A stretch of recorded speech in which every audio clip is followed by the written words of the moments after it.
ng bayan, maasahan anumang panahon. Magandang oras po sa ating lahat. Narito ang latest update sa lagay ng panahon ngayon at sa magiging lagay ng panahon sa susunod na 24 oras. Patuloy na lumalayo sa ating bansa ang low pressure area na huling namataan sa layong 285 kilometro kanluran ng Pag-asa Island sa Palawan. Ayon sa Pag-asa, mababa na sa ngayon ang tsansa nitong mabuo bilang bagyo at hindi na inaasahang babalik pa o lalapit sa ating kapuluan. Sa kasalukuyan ay nasa labas ito ng ating area of responsibility at wala ng epekto sa panahon sa ating bansa.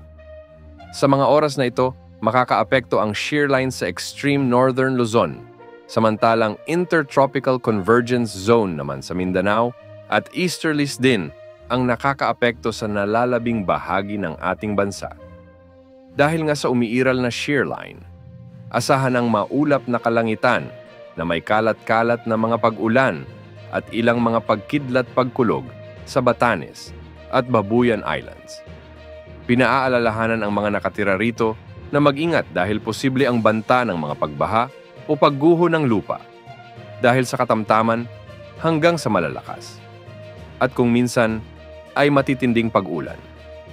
Magiging maulap naman ang mga kalangitan na may kalat-kalat na pag-ulan at pagkidlat-pagkulog sa malaking bahagi ng Caraga Region at Davao Region dahil sa epekto ng Intertropical Convergence Zone.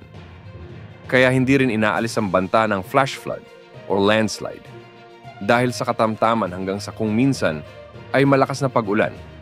Samantala dahil naman sa easterlies o ang mainit na hangin mula dagat Pasipiko, asahan ang maulap na kalangitan na may mga pag-ulan sa mainland, Cagayan, Isabela, Aurora, at Quezon. Dahil dito, posible rin ang banta ng flash floods o landslide dahil sa katamtaman hanggang sa kung minsan ay malalakas na pag-ulan.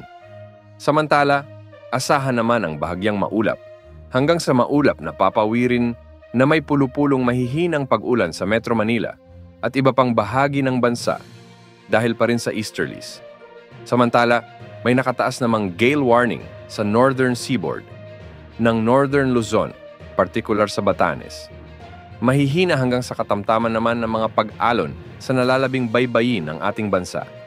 Wala naman tayong minomonitor na potensyal na bagyo na posibleng makaapekto sa ating bansa